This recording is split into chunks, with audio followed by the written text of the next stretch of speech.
Channel 13.8 നിയമരംഗം എന്ന പരിപാടിയിലേക്ക് എല്ലാ മാന്യപ്രേക്ഷകർക്കും ഹാർദമായ സ്വാഗതം. മുൻ എപ്പിസോഡുകൾ കണ്ടിട്ടില്ലാത്ത പ്രേക്ഷകർക്ക് വേണ്ടി ഇന്ത്യൻ പീനൽ കോഡിൻ്റെ ചരിത്രവും മറ്റു കാര്യങ്ങളും ഞങ്ങളുടെ മുൻ എപ്പിസോഡുകൾ കണ്ട് ഈ പരിപാടി പിന്തുടരണമെന്ന് ഒരു അഭ്യർത്ഥനയാണ്. ഇന്ത്യൻ പീനൽ കോഡ് പ്രധാനമായിട്ടും കുറ്റവും അതിനുള്ള ശിക്ഷയുമാണ് പറയുന്നത്. എന്താണ് കുറ്റം? നമ്മുടെ ഈ കോഡ് പറയുന്നത് an act or omission constituted as an offence punishable by law എന്ന് പറഞ്ഞാൽ ഒരു പ്രവൃത്തിയോ അല്ലെങ്കിൽ ഒരു വീഴ്ചയോ നിയമപ്രകാരം ശിക്ഷിക്കപ്പെടുന്ന എന്തോ അതാണ് കുറ്റം. കുറ്റത്തിന് രണ്ട് പാർട്ടുണ്ട്, രണ്ട് ഘടകങ്ങൾ. അത് ഒന്ന് ഒരു ആക്ട്, ഒരു പ്രവൃത്തി. രണ്ട് ഒരു ക്രിമിനൽ ഇൻറ്റൻഷൻ, ഒരു കുറ്റകരമായ മാനസികാവസ്ഥ, ഒരു ഗിൽറ്റി മൈൻഡ്. ഒരു വാഹനം ഓടിച്ചു പോകുന്ന ഒരാൾ അവിചാരിതമായി ഒരു ആക്സിഡൻറ്റിൽ പെടുന്നു, അതിൻ്റെ ഫലമായി ഒരാൾ മരിച്ചാൽ അതൊരു ക്രൈം എന്ന് പറയില്ല. കാരണം അതിൽ ഒരു ക്രിമിനൽ ഇൻറ്റൻഷൻ ഇല്ല, ഒരു ഗിൽറ്റി മൈൻഡില്ല, ഒരു കുറ്റകരമായ ഒരു മാനസികാവസ്ഥയില്ല. അത് അപകടമാണ്. പക്ഷേ അവിടെ ഒരു മരണം നടക്കുന്നുണ്ട്. അപ്പോൾ ഒരു ക്രൈം എന്ന് നമ്മൾ പറയണമെങ്കിൽ ഈ രണ്ട് ഘടകങ്ങളും അത്യന്താപേക്ഷിതമാണ്. ഒന്ന്, ഒരു പ്രവൃത്തി, ഒരു ആക്ട് നടന്നിരിക്കണം. രണ്ട്, ഒരു ക്രിമിനൽ ഇൻറ്റൻഷൻ, കുറ്റകരമായ ഒരു ഉദ്ദേശം അതിന് പിന്നിലുണ്ടായിരിക്കണം. കുറ്റകരമായ നിങ്ങൾക്കൊരാളെ കൊലപ്പെടുത്തണമെന്നൊരു ഉദ്ദേശം മനസ്സിലുണ്ട്, പക്ഷേ നിങ്ങൾ ആരെയും കൊല്ലുന്നില്ല എങ്കിൽ അതൊരു ക്രൈം ആയി ചിത്രീകരിക്കില്ല. ക്രൈം ആകണമെങ്കിൽ ഒരു പ്രവൃത്തി നടന്നിരിക്കണം. പ്രവൃത്തി വെറുതെ നടന്നാൽ പോരാ, അതിന് പിന്നിൽ ഈ ഒരു കുറ്റകരമായ ഉദ്ദേശം കൂടെ വേണം. കഴിഞ്ഞ എപ്പിസോഡിൽ നമ്മൾ സെക്ഷൻ 37 വരെ പറഞ്ഞ് അവസാനിപ്പിച്ചു. ചാപ്റ്റർ 2 സെക്ഷൻ 37 നമ്മൾ അവസാനിപ്പിച്ചത്. ഇന്ന് നമ്മൾ 38 മുതൽ ആരംഭിക്കുകയാണ്. സെക്ഷൻ 38 ഞാനൊന്ന് വായിക്കാം. Persons concerned in criminal act may be guilty of different offences. Where several persons are engaged or concerned in the commission of a criminal act, they may be guilty of different offences by means of that act. ഒരു കുറ്റകൃത്യത്തിൽ പങ്കെടുക്കുന്ന പല ആളുകളും പല കാരണത്താൽ ആ കുറ്റകൃത്യത്തിൽ പങ്കാളികളാവുകയും അവരെല്ലാം ആ ഓരോ കാരണങ്ങളാൽ അവർ കുറ്റവാളി ആക്കപ്പെടുകയും ചെയ്യപ്പെടും. ഒരു ഉദാഹരണം പറഞ്ഞാൽ, എ എന്ന ഒരു വ്യക്തി പെട്ടെന്നുണ്ടാകുന്ന പ്രകോപനത്താൽ സെഡ് എന്ന ഒരാളെ ആക്രമിക്കുകയും അയാൾ കൊല്ലപ്പെടുകയും ചെയ്യുന്നു. അതേസമയം തന്നെ ബി എന്ന മറ്റൊരു വ്യക്തിക്ക് സെഡ് എന്ന വ്യക്തിയോടുള്ള മുൻവൈരാഗ്യ നിമിത്തം ഈ സാഹചര്യം മുതലെടുത്തുകൊണ്ട് എയോടൊപ്പം അദ്ദേഹത്തെ ആക്രമിക്കാൻ ബിയും മുതിരുന്നു. അതിൻ്റെ ഫലമായി സെഡ് കൊല്ലപ്പെടുന്നു. ഇവിടെ എയ്ക്കും ബിക്കും രണ്ടുപേരും ആ പ്രവൃത്തിയിൽ ഉൾപ്പെട്ടെങ്കിലും രണ്ടുപേർക്കും കിട്ടുന്ന ശിക്ഷ വ്യത്യസ്തമായിരിക്കും. എയെ സംബന്ധിച്ചിടത്തോളം അത് കൾപ്പബിൾ ഹോമിസൈഡാണ്, കുറ്റകരമായ നരഹത്യ. അയാൾ മരിക്കും എന്ന ഉദ്ദേശത്തോടെ ചെയ്തിട്ടില്ലെങ്കിലും ഒരു പെട്ടെന്നുണ്ടായ പ്രകോപനത്തോടു കൂടി സെഡിനെ ആക്രമിക്കുകയും സെഡ് മരണപ്പെടുകയും ചെയ്യുന്നു. പക്ഷേ ആ ആക്രമത്തിൽ ബി എന്ന മറ്റൊരു വ്യക്തി സെഡിനോട് കടുത്ത വിദ്വേഷം, പക, ക്രോധം മനസ്സിൽ സൂക്ഷിക്കുന്ന ഒരു വ്യക്തി ഈ സാഹചര്യം മുതലെടുത്തുകൊണ്ട് എയെ ഈ ആക്രമണത്തിൽ സഹായിക്കുകയും തുടർ ഫലമായി സെഡ് കൊല്ലപ്പെടുകയും ചെയ്യുന്നു. അവിടെ ബിക്ക് കൊടുക്കുന്ന punishment for the crime of മേർഡറാണ്, കൊലയാണ്. മറ്റേത് കുറ്റകരമായ നരഹത്യ, ഇത് കൊല. ഇതാണ് ഇതിൻ്റെ വ്യത്യാസം. അടുത്ത സെക്ഷൻ 39, സെക്ഷൻ 39 ഓഫ് IPC. അത് പറയുന്നത് വോളണ്ടറിലി എന്ന വാക്കാണ്. നമ്മൾ മുൻ എപ്പിസോഡിൽ പറഞ്ഞിരുന്നു, ഈയൊരു ചാപ്റ്റർ പൂർണ്ണമായിട്ടും ജനറൽ എക്സ്പ്ലനേഷൻസാണ്, പൊതു വിശദീകരണങ്ങളാണ്. ഈ കോഡിൽ, ഇന്ത്യൻ പീനൽ കോഡിൽ ഉപയോഗിക്കുന്ന ഓരോ വാക്കിനും ഓരോ ഫ്രേസിനും എന്താണ് ഇവിടെ അർത്ഥം എന്ന് വിശദീകരിക്കുകയാണ്. പലപ്പോഴും ഈ വാക്കുകൾക്ക് ഇംഗ്ലീഷ് ഭാഷയിലോ അല്ലെങ്കിൽ മറ്റേതെങ്കിലും നിയമങ്ങളിലോ മറ്റ് പൊതു വ്യവഹാരങ്ങളിലോ ഉള്ള അർത്ഥമല്ല ഇന്ത്യൻ പീനൽ കോഡിൽ ഉണ്ടാവുക. അതുകൊണ്ടാണ് വീണ്ടും അത് എക്സ്പ്ലെയിൻ ചെയ്യേണ്ടി വരുന്നത്. വോളണ്ടറിലി, ഇതാണ് അടുത്ത വാക്ക്. A person is set to cause an effect voluntarily when he causes it by means whereby he intended to cause it, or by means which at the time of employing those means he knew or had reason to believe to be likely to cause it. ഇത് ഒരു ഉദാഹരണത്തിൽ കൂടെ കൂടുതൽ വ്യക്തമാക്കാം. A എന്ന ഒരാൾ ഒരു വലിയ ടൗണിലുള്ള ആളുകൾ താമസിക്കുന്ന ഒരു വീടിന് തീയിടുന്നു. എന്തിന്? ആ തീ ഇട്ട സമയത്ത് ആ ബഹളത്തിനുള്ളിൽ കൂടെ ആ വീട്ടിൽ കയറി റോബറി നടത്താൻ വേണ്ടി, കവർച്ച നടത്താൻ വേണ്ടി. ആ സമയത്ത് ഈ തീയുടെ ഭാഗമായി ഒരു വ്യക്തി കൊല്ലപ്പെടുന്നു, പൊള്ളലേറ്റ് മരണപ്പെടുന്നു. ഇവിടെ എ ഒരിക്കൽ പോലും ഒരാളെ കൊല്ലണം എന്ന ഉദ്ദേശത്തോടു കൂടിയല്ല ആ തീയിട്ടത്. അദ്ദേഹത്തിൻ്റെ ഉദ്ദേശം കവർച്ച മാത്രമായിരുന്നു. പക്ഷേ അതിൻ്റെ ഫലമായിട്ട് ഒരു മരണം നടന്നു. അപ്പോൾ ഇവിടെ ഈ മരണത്തിൻ്റെയും ഉത്തരവാദിത്വം എ ഏറ്റെടുക്കേണ്ടി വരികയാണ്. കാരണം ഇതെല്ലാ പ്രക്രിയയും അദ്ദേഹം സ്വയമേവ ചെയ്തതാണ്. ആ സ്വയമേവ എന്നുള്ളതാണ് ഈ വോളണ്ടറിയുടെ മലയാള അർത്ഥം. അയാൾ ഉദ്ദേശിച്ചത് കവർച്ചയാണെങ്കിലും ആ കവർച്ചയുടെ ഭാഗമായി അദ്ദേഹം ചെയ്ത പ്രവൃത്തി, അതായത് ഒരു കെട്ടിടത്തിന്, ആൾ താമസിക്കുന്ന കെട്ടിടത്തിൽ തീയിടുകയും അതിൻ്റെ ഫലമായിട്ട് ഒരാൾ കൊല്ലപ്പെടുകയും ചെയ്യുന്നു. ആ കൊലയ്ക്കും ഉത്തരവാദി ഇദ്ദേഹം ആകുന്നു. അടുത്ത നമ്മുടെ സെക്ഷൻ ഒഫൻസ് ആണ്.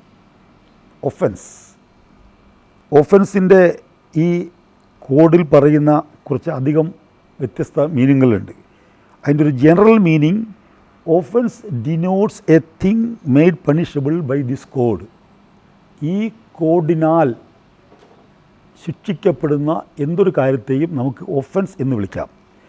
അതിന് മറ്റ് അർത്ഥങ്ങൾ തുടർ വരുന്ന സെക്ഷനുകളിൽ കൊടുക്കുന്നത് കൊണ്ട് അത് ആ സെക്ഷനുകളിൽ എക്സ്പ്ലെയിൻ ചെയ്യുന്നതായിരിക്കും കൂടുതൽ നല്ലത്. സെക്ഷൻ 41 സ്പെഷ്യൽ ലോയാണ്. സ്പെഷ്യൽ ലോ എന്ന് പറഞ്ഞാൽ ഒരു പ്രത്യേക വിഷയവുമായി ബന്ധപ്പെട്ട് ഉണ്ടാക്കുന്ന നിയമമാണ്. ഉദാഹരണമായിട്ട് നമ്മുടെ ഡവറി പ്രൊഹിബിഷൻ ആക്ട് അല്ലെങ്കിൽ റെയിൽവേ ആക്ട്, ഇതെല്ലാം ഒരു പർട്ടിക്കുലർ കാര്യത്തിന് വേണ്ടി മാത്രം ഉണ്ടാക്കുന്ന ഒരു നിയമമാണ്. അത് നമ്മൾ സ്പെഷ്യൽ ലോ എന്ന് വിളിക്കുന്നു. അടുത്ത സെക്ഷൻ 42 ആണ്. അത് ലോക്കൽ ലോ എന്ന് പറയും. ലോക്കൽ ലോ എന്ന് പറഞ്ഞാൽ ഒരു പ്രത്യേക സ്ഥലത്തിന് വേണ്ടി മാത്രം ഉണ്ടാക്കുന്ന നിയമം. ഒരു ഉദാഹരണം പറഞ്ഞാൽ പോർട്ട് ട്രസ്റ്റ് ആക്ട്, ഒരു തുറമുഖത്തെ മാത്രം സംബന്ധിക്കുന്ന, തുറമുഖത്തെ ഓപ്പറേഷൻസുമായി മാത്രം ബന്ധപ്പെട്ടുകൊണ്ട് ഉണ്ടാക്കുന്ന നിയമം, അതാണ് ലോക്കൽ ലോ. അടുത്ത സെക്ഷൻ 43 ആണ്. 43 രണ്ട് വാക്കുകളുണ്ട്. ഒന്ന് ഇല്ലീഗൽ, ഒന്ന് ലീഗലി ബൗണ്ട് ടു ഡു. ഇത് the word illegal is applicable to everything which is an offence or which is prohibited by law or which furnishes ground for a civil action. ഈ മൂന്ന് കാര്യങ്ങളാണ്. എന്താണ് illegal? നിയമവിധേയമല്ലാത്ത. അതായത് ഏത് വസ്തുവും നിയമപ്രകാരം നിരോധിക്കപ്പെട്ട ഒരു കാര്യമാണെങ്കിൽ അത് നമ്മൾ ഇല്ലീഗൽ എന്ന് പറയുന്നു. അതിന് സിവിൽ ആക്ഷൻ അതിനെതിരായിട്ട് വരും. ഇനി what is legally bound to do? അതായത് ഏതൊരു വ്യക്തിയും അല്ലെങ്കിൽ ഒരു അധികാരിയും അല്ലെങ്കിൽ ഒരു സർക്കാർ ഉദ്യോഗസ്ഥനും നിയമപരമായി അദ്ദേഹം ചെയ്യേണ്ടുന്ന കാര്യം, അതാണ് ലീഗലി ബൗണ്ട് ടു ഡു. നിയമത്തിന് അധീനപ്പെട്ടുകൊണ്ട് ചെയ്യേണ്ടത്.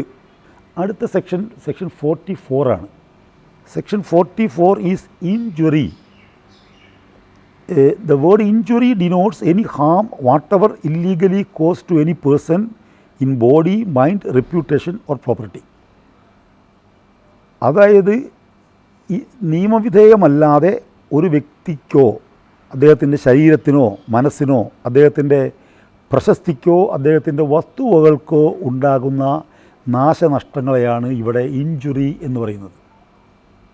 ശരീരത്തിൽ നിൽക്കുന്നൊരു മുറിവാകാം, ഒരു അപകീർത്തിയാവാം അദ്ദേഹത്തെക്കുറിച്ച്, അദ്ദേഹത്തിൻ്റെ വസ്തുവിന്, വീടിനോ വാഹനത്തിനോ പറ്റുന്ന ഒരു ഡാമേജ് ആകാം, അതല്ലെങ്കിൽ അദ്ദേഹത്തിൻ്റെ മനസ്സിന് നിൽക്കുന്ന ഒരു മുറിവാകാം. ഇതെല്ലാം ഇഞ്ചുറിയിൽ പെടുന്ന കാര്യങ്ങളാണ്. അടുത്ത സെക്ഷൻ 45 ലൈഫ് എന്നുള്ള വാക്കാണ്. ലൈഫ് എന്ന് പറഞ്ഞാൽ the life of a human being, ഒരു മനുഷ്യൻ്റെ ജീവൻ. Unless the contrary appears from the context, സന്ദർഭത്തിൽ നിന്ന് മറ്റൊരു അർത്ഥം ലഭിച്ചില്ലെങ്കിൽ എന്നുകൂടെ ചേർക്കണം. സന്ദർഭത്തിൽ നിന്ന് മറ്റൊരു അർത്ഥം ലഭിച്ചില്ലെങ്കിൽ ഒരു മനുഷ്യൻ്റെ ജീവനെയാണ് ഇവിടെ ലൈഫ് എന്ന് ഉദ്ദേശിക്കുന്നത്. ലൈഫ് ഇംപ്രിസൺമെൻറ്റ് എന്ന് പറഞ്ഞാൽ മരണം വരെയുള്ള ജയിൽ ശിക്ഷ എന്നാണ് അർത്ഥം. പല ഗവൺമെൻറ്റുകളും ജയിലിൽ ആളുകൾ അഭൂതപൂർവമായി നിറയുമ്പോൾ ജയിലിൽ സ്ഥലമില്ലാതെ വരുമ്പോഴൊക്കെ ചില കുറ്റവാളികളുടെ അവരുടെ ജയിലിലെ പ്രവൃത്തികളുടെ അവരുടെ പെരുമാറ്റത്തിൻ്റെ അടിസ്ഥാനത്തിൽ ഗുഡ് സർട്ടിഫിക്കറ്റ് ഉള്ള ചില കുറ്റവാളികളെ 10 കൊല്ലം 12 കൊല്ലം 14 കൊല്ലമൊക്കെ കഴിഞ്ഞ് തുറന്നു വിടാറുണ്ട്. പക്ഷേ നിയമപ്രകാരം ലൈഫ് ഇംപ്രിസൺ മീൻസ് ഹോൾ ലൈഫാണ്. അത് നമ്മുടെ ഈ അടുത്ത കാലത്തായിട്ട് 2013 ക്രിമിനൽ ലോ അമെൻഡ്മെൻറ്റ് ആക്ട് ഉണ്ടായിരുന്നു. ആ ആക്ട് പ്രകാരം 12 വയസ്സിൽ താഴെയുള്ള ഒരു പെൺകുട്ടിയെ റേപ്പ് ചെയ്യുന്ന ആൾക്ക് അല്ലെങ്കിൽ അത്തരം ഒരു കൂട്ടബലാത്സംഗം ചെയ്യുന്ന വ്യക്തികൾക്കെല്ലാം മിനിമം ശിക്ഷ 10 കൊല്ലവും മാക്സിമം ശിക്ഷ ജീവപര്യന്തവുമാണ്. ഇവിടെ ജീവപര്യന്തം എന്ന് പറയുന്നത് അദ്ദേഹത്തിൻ്റെ സ്വാഭാവിക ജീവിതത്തിൻ്റെ ശിഷ്ടകാലമാണ്. കുറ്റം ശിക്ഷിക്കപ്പെടുന്ന അന്ന് മുതൽ മരണം വരെ എന്നർത്ഥം. അതിൽ ഇത്തരത്തിലുള്ള വിട്ടുവീഴ്ചകളില്ല. 12 വർഷം 14 വർഷമൊന്നുമില്ല. അത് മറ്റ് കേസുകളിലാണ്. സെക്ഷൻ 46 ഡെത്താണ്. ഡെത്ത് നമുക്കെല്ലാം അറിയാം, മരണം. The word death denotes the death of a human being unless the contrary appears from the context. ലൈഫിൽ പറഞ്ഞ പോലെ സന്ദർഭത്തിൽ നിന്ന് മറ്റൊരു അർത്ഥം കിട്ടുന്നില്ലെങ്കിൽ ഡെത്ത് എന്ന് പറഞ്ഞാൽ ഒരു മനുഷ്യൻ്റെ മരണം ആണ്, പൂർണ്ണമായ മരണം. Brain death, total death. 47 section 47 പറയുന്ന വാക്ക് ആനിമാൽ ആണ്. Animal means any living creature other than human being. മനുഷ്യൻ ഒഴികെയുള്ള ജീവനുള്ള എല്ലാ വസ്തുക്കളെയും ആനിമാൽ എന്ന ആ ഗ്രൂപ്പിൽ ഉൾപ്പെടുത്തിയിരിക്കുന്നു. 48 വെസലാണ്. The word vessel denotes anything made for the conveyance by water of human beings or of property. മനുഷ്യനോ മറ്റ് വസ്തുവകകൾക്കോ വെള്ളത്തിൽ കൂടെ യാത്ര ചെയ്യാൻ വേണ്ടി ഉണ്ടാക്കുന്ന ഏതൊരു വാഹനത്തെയും വെസൽ എന്ന് വിളിക്കുന്നു. അത് ഒരാൾ യാത്ര ചെയ്യുന്ന ഒരു കൊച്ചു തോണി മുതൽ ഒരു വലിയ കണ്ടെയ്നർ ഷിപ്പ് വരെ ആ വെസൽ എന്ന നിർവചനത്തിൽ ഈ കോഡിൽ വരുന്നു. നമ്മളെല്ലാം മനസ്സിലാക്കണം, ഈ വാക്കുകളെല്ലാം നമ്മളിവിടെ ഉപയോഗിക്കുന്നതും അതിൻ്റെ അർത്ഥം പറയുന്നതും ഇന്ത്യൻ പീനൽ കോഡുമായി ബന്ധപ്പെട്ട് മാത്രമാണ്. മറ്റേതൊരു നിയമത്തിലോ മറ്റേതൊരു കണ്ടക്സ്റ്റിലോ അതിന് മറ്റ് പല അർത്ഥങ്ങളും ഉണ്ടാകുന്നതാണ്. അതിവിടെ പ്രതിപാദിക്കപ്പെടുന്നില്ല. സെക്ഷൻ 49 2 വാക്കുകളുണ്ട്, year and month. Wherever the word year or the word month is used, it is to be understood that the year or the month is to be reckoned according to the British calendar. British calendar പ്രകാരമുള്ള മാസവും വർഷവുമാണ് ഈ year and month കൊണ്ട് നമ്മൾ ഇവിടെ ഉദ്ദേശിക്കുന്നത്. Section 50 അത് മറ്റൊന്നുമല്ല, വെറും സെക്ഷനാണ്. സെക്ഷൻ എന്ന് പറഞ്ഞാൽ നമ്മളിപ്പോൾ ഈ പറഞ്ഞുകൊണ്ടിരിക്കുന്നത് തന്നെയാണ്. ഈ കോഡിലെ ഓരോ ചാപ്റ്ററുകളിലുമുള്ള അതിൻ്റെ പാർട്ടാണ് സെക്ഷൻ. നമ്മൾ സെക്ഷൻ 1, 2, 3 എന്ന് പറയുന്ന സെക്ഷൻ മാത്രം. അടുത്തത് സെക്ഷൻ 51, അത് ഓത്താണ്. ഓത്ത് എന്ന് പറഞ്ഞാൽ നമുക്കറിയാം സത്യപ്രതിജ്ഞ. കോടതികളിലൊക്കെ സത്യപ്രതിജ്ഞ ചെയ്യും. അതുമായി ബന്ധപ്പെട്ട് ഞാനൊരു ചെറിയ കാര്യം പറഞ്ഞോട്ടെ. ഞാൻ 2-3 പ്രാവശ്യം കോടതികളിൽ സാക്ഷിയായിട്ടും ഈ ഹിന്ദിക്കാരെ അറസ്റ്റ് ചെയ്യുമ്പോൾ അവരുടെ ഹിന്ദിയിൽ നിന്ന് അത് മലയാളത്തിലേക്കോ ഇംഗ്ലീഷിലേക്കോ ഒരു തർജ്ജമ ചെയ്യാൻ വേണ്ടി ഒരു ഇൻ്റർപ്രറ്ററായിട്ടും എറണാകുളത്ത് 2-3 കോടതികളിൽ ഹാജരായിട്ടുണ്ട്. അപ്പോൾ എൻ്റെ പേര് സാബു ഫിലിപ്പ് എന്നാണ്. പേര് കേട്ട ഉടനെ കോടതിയിലൊരു ഉദ്യോഗസ്ഥൻ ഒരു ബൈബിൾ കൊണ്ടുവന്ന് എൻ്റെ മുമ്പിൽ വെച്ചിട്ട് അതിൽ തൊട്ട് ഓത്തെടുക്കാൻ പറയും. ഞാനപ്പോൾ തന്നെ ആ ബുക്ക് മാറ്റി വെച്ചിട്ട് എനിക്ക് അങ്ങനെയുള്ള ഗ്രന്ഥങ്ങളിലൊന്നും താല്പര്യമില്ല എന്ന് പറഞ്ഞുകൊണ്ട് ഞാൻ ദൃഢപ്രതിജ്ഞ എടുക്കും. ഈ സമയത്ത് ആ കോടതിയിൽ നിൽക്കുന്ന വക്കീലന്മാരും ജഡ്ജിയും മറ്റു ഉദ്യോഗസ്ഥരും സാക്ഷികളൊക്കെ എൻ്റെ മുഖത്തേക്ക് ഇങ്ങനെ സൂക്ഷിച്ച് നോക്കുന്നത് ഞാൻ കണ്ടിട്ടുണ്ട്. ഏതൊരു അത്ഭുത ജീവിയെപ്പോലെ. സത്യത്തിൽ അവിടെ നിൽക്കുന്ന ആളുകളിൽ ധാരാളം പേര് എന്നെപ്പോലെയുള്ള ആളുകൾ കാണും. ഒരു മതത്തിലോ ഗ്രന്ഥങ്ങളിലോ ഒന്നും വിശ്വാസമില്ലാത്ത ആളുകൾ കാണും. പക്ഷെ അവർക്ക് ആർക്കും ആ കോടതിയിൽ വെച്ചിട്ട് എനിക്ക് ഈ ഗ്രന്ഥം വേണ്ട എന്ന് പറയാനുള്ള ഒരല്പം ധൈര്യക്കുറവുകൊണ്ട് അവർ സ്വാഭാവികമായിട്ടും അവരുടെ മുമ്പിലേക്ക് നീട്ടുന്ന ഗ്രന്ഥത്തിൽ തൊട്ടുകൊണ്ട് സത്യം ചെയ്യും. ഇനി മറ്റൊന്നുകൂടെ പറയട്ടെ, ലോക ചരിത്രത്തിൽ മതഗ്രന്ഥങ്ങളിൽ തൊട്ടാണ് ഏറ്റവും കൂടുതൽ മനുഷ്യർ കളവ് പറഞ്ഞിട്ടുള്ളത്.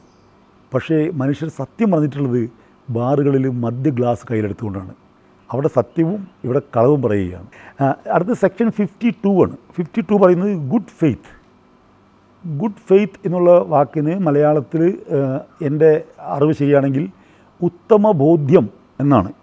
Nothing is set to be done or believed in good faith which is done or believed without due care and attention. അതായത് ഒരു കാര്യം നമ്മൾ ചെയ്തു അല്ലെങ്കിൽ നമ്മൾ വിശ്വസിച്ചു, in good faith I believed him, I did this in good faith എന്ന് പറയുന്നത് പൂർണ്ണമായ കെയർ ആൻഡ് അറ്റൻഷനോട് കൂടി ചെയ്യുന്ന കാര്യങ്ങൾ മാത്രമാണ് നമ്മൾ ഗുഡ് ഫെയ്ത്ത് എന്ന് പറയുന്നത്. അതാണ് ഇവിടെ അതിനർത്ഥം. അടുത്ത് സെക്ഷൻ 52A ആണ്. ഈ 52A എന്ന് പറയുന്നത് അത് 1942 അത് ആഡ് ചെയ്യപ്പെട്ടതാണ്, അമെൻഡ് ചെയ്യപ്പെട്ടതാണ്. 1942 പറഞ്ഞാൽ അന്നും ബ്രിട്ടീഷ് ഭരണകാലത്ത് തന്നെയാണ്. കാരണം നമ്മൾ ആദ്യം പറഞ്ഞിരുന്നു 1860 ബ്രിട്ടീഷ് ഭരണകാലത്ത് ഉണ്ടാക്കപ്പെട്ട ഒരു നിയമമാണ് ഈ പീനൽ കോഡ്. അപ്പോൾ അത് ഇന്ത്യക്ക് സ്വാതന്ത്ര്യം കിട്ടി നമ്മൾ 47 സ്വതന്ത്രരാകുന്ന വരെയും ഇതിൽ ചില അമെൻഡ്മെൻറ്റുകൾ നടന്നു. അതിന് ശേഷവും കുറേ അമെൻഡ്മെൻറ്റുകൾ നടന്നു. എന്നാലും ഇന്നും ഈ 160 വർഷം പഴക്കമുള്ള നിയമം വലിയ പരുക്കുകളോ വലിയ വ്യതിയാനങ്ങളോ മാറ്റങ്ങളോ ഭേദഗതികളോ ഇല്ലാതെ ഇന്നും ഇന്ത്യക്കാർ ഈ 135 കോടി ജനങ്ങൾ ചെയ്യുന്ന കുറ്റകൃത്യങ്ങളെ അവരെ വിചാരണ ചെയ്യാനും ശിക്ഷിക്കാനും ഈ നിയമം തന്നെ ഉപയോഗിക്കുന്നു എന്നുള്ളത് ഈ നിയമത്തിൻ്റെ ഒരു മേന്മയായിട്ട് നമുക്ക് കണക്കൂട്ടാം. അടുത്ത section 52A, that is harbour. Harbour എന്നുള്ള വാക്കിന് സാധാരണഗതിയിൽ അർത്ഥം കൊച്ചിൻ ഹാർബർ എന്ന് പറഞ്ഞാൽ ഒരു തുറമുഖ പ്രദേശമാണ്. പക്ഷേ ഇവിടെ നമ്മൾ ഉദ്ദേശിക്കുന്നത് ഒരാളെ ഹാർബർ ചെയ്യുക എന്ന് പറയും. ഉദാഹരണമായിട്ട് നമുക്കറിയാം, ഇന്നൊരു പുതിയ കേസ് പറഞ്ഞാൽ നമുക്ക് പ്രശസ്തയായൊരു സ്ത്രീയുടെ പേര് പറയാം, സ്വപ്ന സുരേഷ്. അവരെ ബാംഗ്ലൂരിൽ ആരൊക്കെയോ ഒളിവിൽ താമസിപ്പിച്ചു. ഈ ഒളിവിൽ താമസിക്കുന്നതിന് ഉപയോഗിക്കുന്ന വാക്കാണ് ഹാർബർ. അപ്പോൾ ഇന്ത്യൻ പീനൽ കോഡിൻ്റെ ചാപ്റ്റർ 2 എല്ലാ സെക്ഷൻസും ഇതോടെ അവസാനിക്കുകയാണ്. പൊതു വിശദീകരണങ്ങളെല്ലാം കഴിഞ്ഞിരിക്കുന്നു. അടുത്ത ചാപ്റ്റർ പണിഷ്മെൻറ്റുകളെക്കുറിച്ചാണ്. ഓരോ കുറ്റത്തിനും എന്താണ് പണിഷ്മെൻറ്റ്, അതാണ് അടുത്ത ചാപ്റ്റർ. അത് അടുത്ത എപ്പിസോഡിൽ വിശദീകരിക്കാം. അതുവരേക്കും നന്ദി, നമസ്കാരം.